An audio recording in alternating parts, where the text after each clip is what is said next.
When we think about behaviors that enable success or behaviors that enable capacity, oftentimes they seem to exist in a state of duality or parity, that is. That is to say, things that are on a continuum where one is the opposite of the other, like loud and quiet or black and white.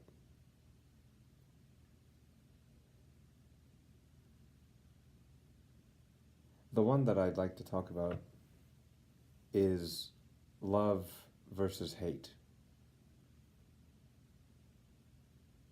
Because it seems as though those two things are not actually on two different ends of a continuum. So we think colloquially about love and hate as love is here and hate is here.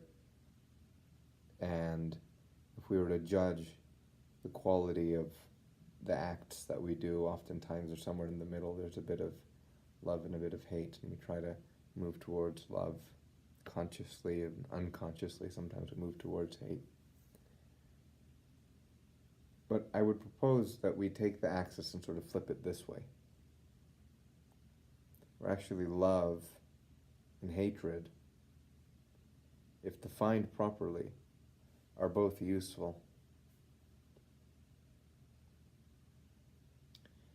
And this is something that's been explored by philosophy and theology for, millennia. Think about in the Hindu faith, the deity of creation and destruction. Creation and destruction. That continuum from love to hate, between cultivation and decimation. And so it's expressed using a bunch of different words. Biologically, though, love and hate originate from the same neural structure.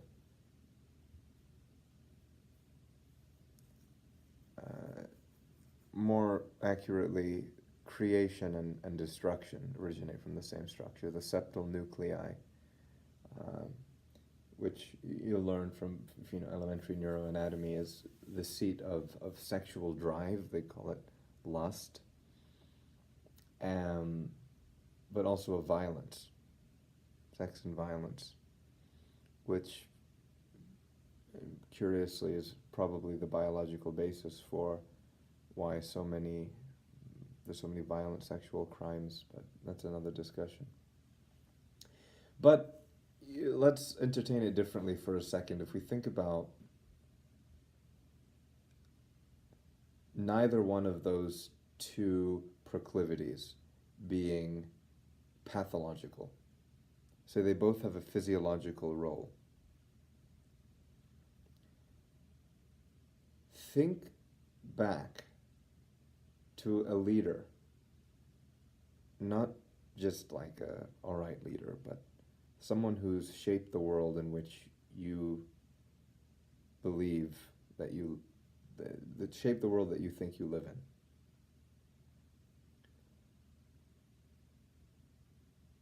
If you look at the acts of, let's say, a Martin Luther King, was it out of a love for his people, or was it out of hatred for injustice? Could it actually be wholly one or another? Think about medicine or surgery. Do we remove a tumor because we love our patient and we want to protect them? Or do we do it because we hate the cancerous process that is ravaging them? Is medicine wholly an act of caretaking? Or is the doctor necessarily both a mother and a warrior? Do we go to war with the processes that ravage our patients?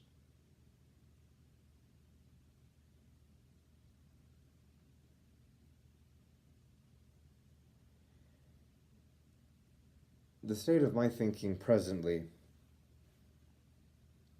is that there are two behaviors that act in balance. And I believe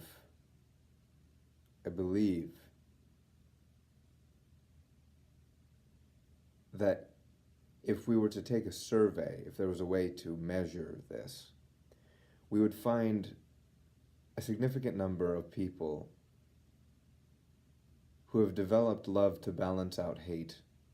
And there's a significant number who have developed the capacity to hate in order to love effectively. Or, in a more operationalized and visualizable description, there are people who come to the act of teaching or the act of healing because they care about people. They want to cultivate wellness. And they're forced to learn about disease and sadness and pain. And they hate those things, and they come to hate those things. And then their love is balanced by the hate, and so they are effective. They're able to seek scientifically to destroy pathology, but also to take care of their patients. But you also have people who hate sadness, who come from places of pain, and all they know is that they hate it, and they want to get rid of it. They want to be more powerful than it. Theirs is not a base desire to serve. It's a base desire to overcome. But in order to do so constructively, sustainably, they learn to love. They learn that if I'm going to spend all of my time in a lab learning to destroy tumors because I hate them because I killed my best friend, that I'm going to need to be able to apply it to serving patients. And so they learn to take care of the patients. And it's not their natural state, but they learn that love to some degree. It balances them out until they're effective.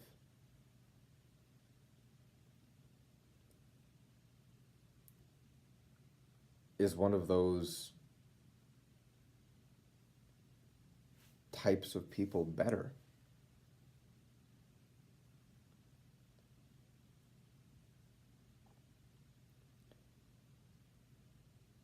Objectively, it seems but both are somewhat necessary. In specific contexts, certainly you'd want one over the other.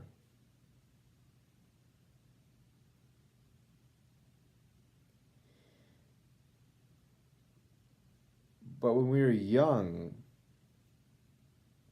we do, to some degree, we all start somewhere where we don't choose, but to some degree, we get to choose a direction in which we differentiate.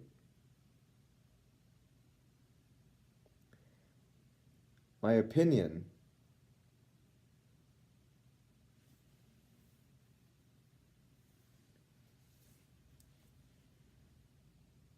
is that it's more important to know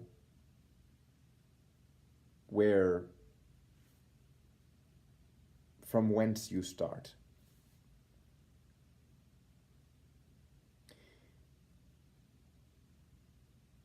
In order to shape our own worlds, our own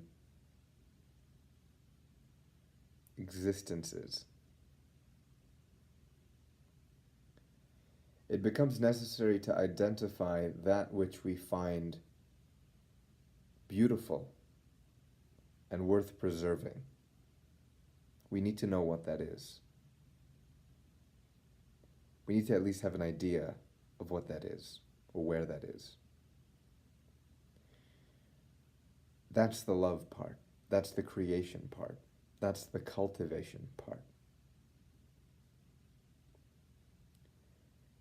We also need to identify that which we find unacceptable. To be a principled person is to have had the courage to perceive the good and the bad, and to use cognition and intuition and proper judgment to entreat good and forbid bad.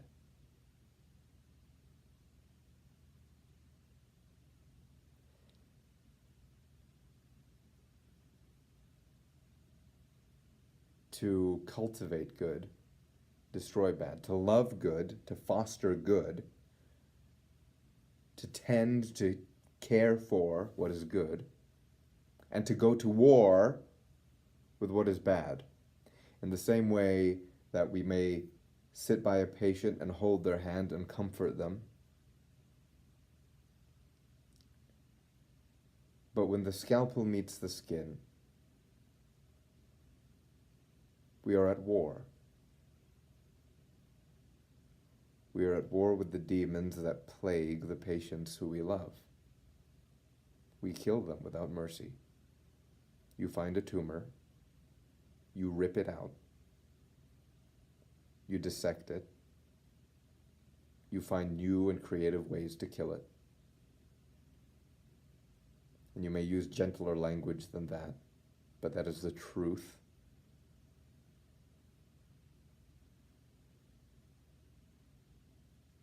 It's a righteous war.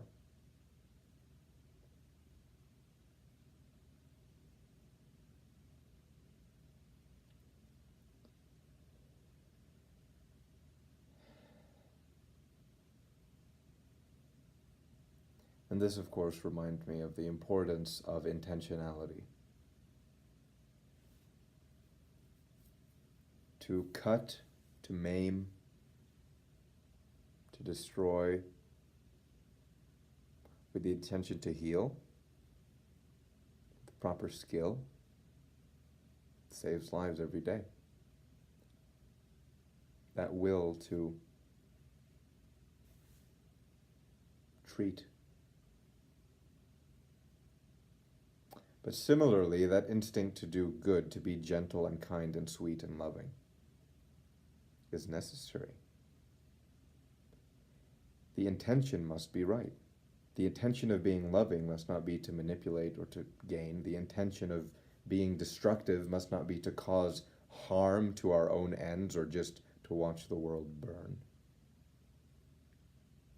Intentionality determines the outcome, the benefit or the curse in our actions, in that sense, doesn't it?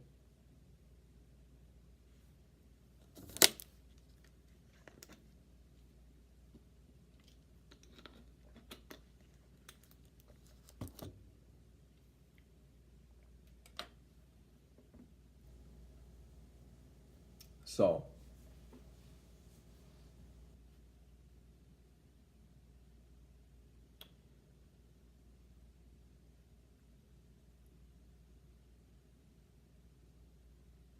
we each balance those extremes in our own way. But in denying either, in saying, I'm a tough, tough guy, I don't have feelings, right? Pure hate, pure destruction. You lose the ability to care for people. People don't trust you. You're unbalanced. You relegate yourself to a very narrow, functional groove in which that sort of extremism is useful. Or you go off the deep end. You do terrible things. But similarly, if everything is just excessive softness, it doesn't work. You know?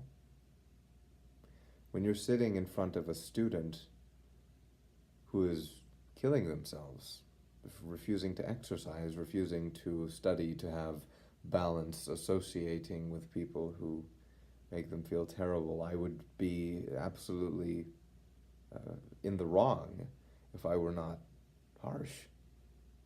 Not cruel, but direct. I'd not speak the truth and say the things that you're doing are terrible. They're killing you. They're preventing you from doing everything you've ever wanted to do. In teaching, you have to balance between kindness and toughness. In healing, it's the same. I find that most of the highly successful people can do both of those things. The best leaders, they look for ways that they can help you, but they don't accept anything but your best. Somehow, many people yell at you, you get sad, you get depressed, but when that person yells at you, somehow, and I've met people like that, I've had people like that in my life, somehow when they yell at me, hits me right in the feels. Because there's balance. And so all of that's just philosophy, right? Kind of abstract philosophy. So, how do we operationalize it?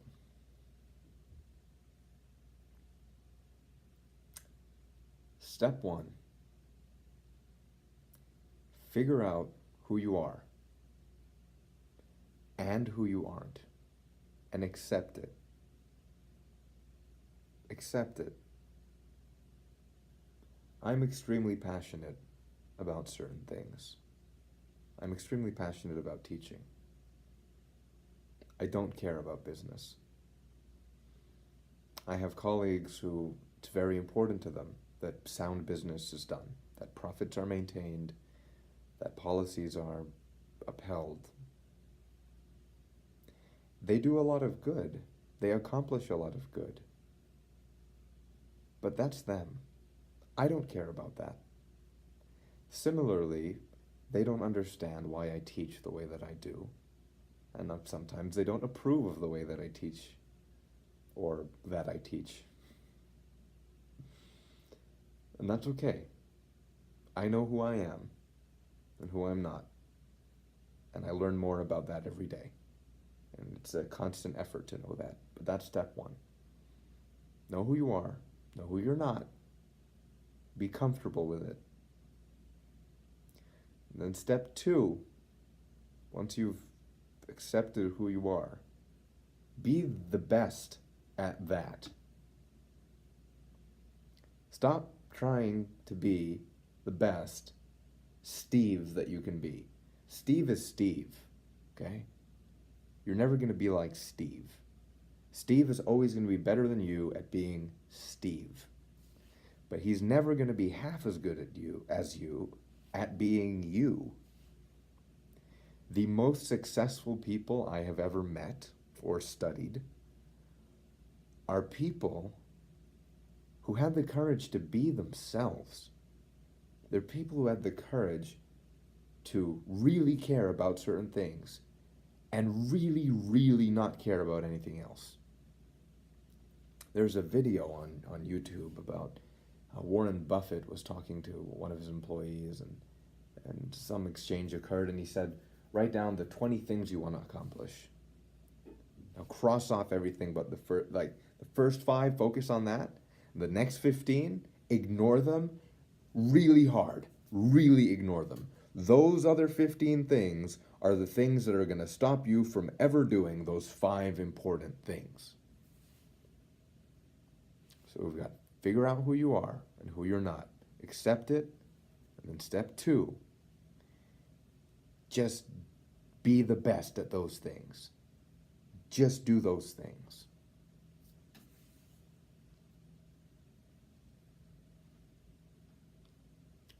Be your best. That's personal excellence.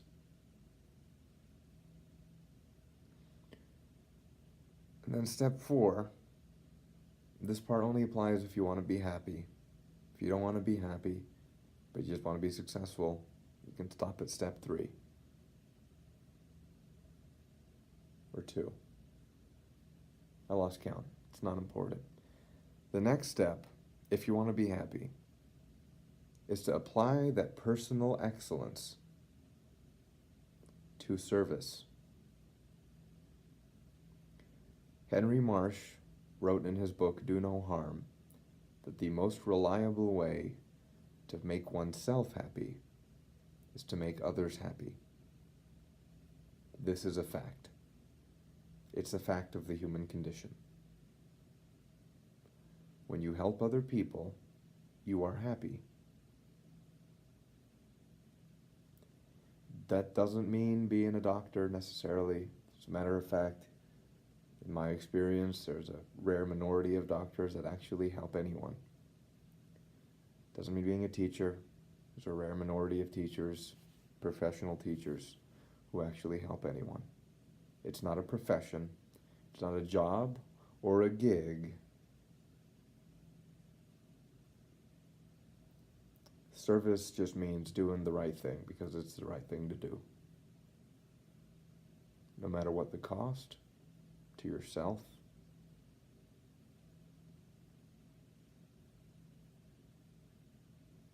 no matter what the alternatives that are available are, whatever you have identified to be the right thing for the right reason, even if you're wrong, the most service you can do is by honoring your intuition as to what's right. Just do the right thing.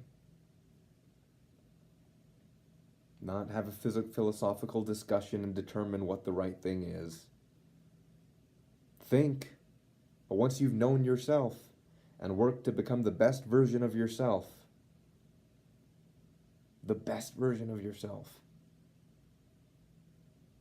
when you're faced with situations and you identify what the right thing is, having done those steps, it'll usually be something that'll help other people. That's service. Being your best and doing your best as best you can.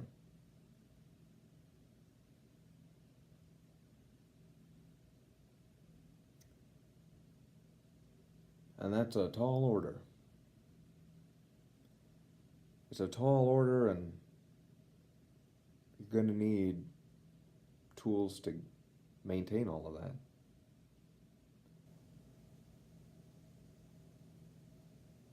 Exercise well, sleep well, diet well,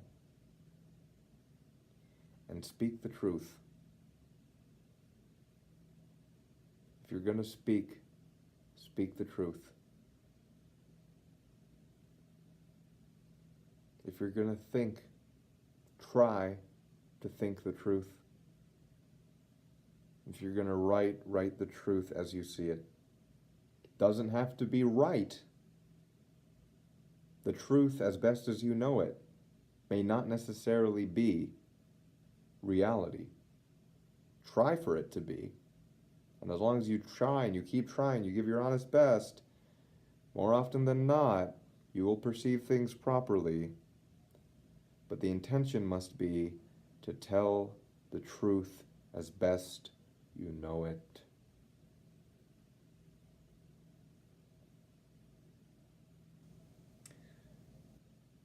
And bring it all full circle.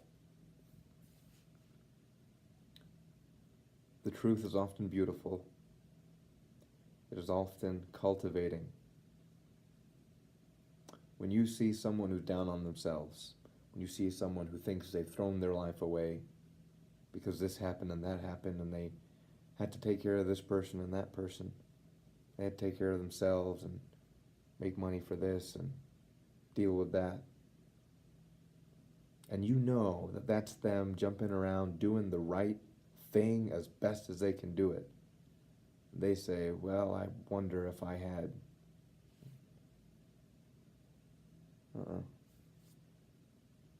Cultivate them, love them by saying, you are a hero.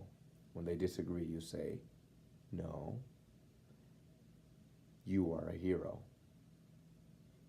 You did the right thing. Heroism is choosing to do the right thing when there are easier alternatives. You are a hero. Be harsh. Hate the idea that they would not appreciate themselves. Hate it. Speak with conviction. Because you love them. Because they're a person. Balance love and hate. Compassionate love. Honest love. And righteous hate. Hatred of that which detracts from love, from dignity, from propriety, from goodness.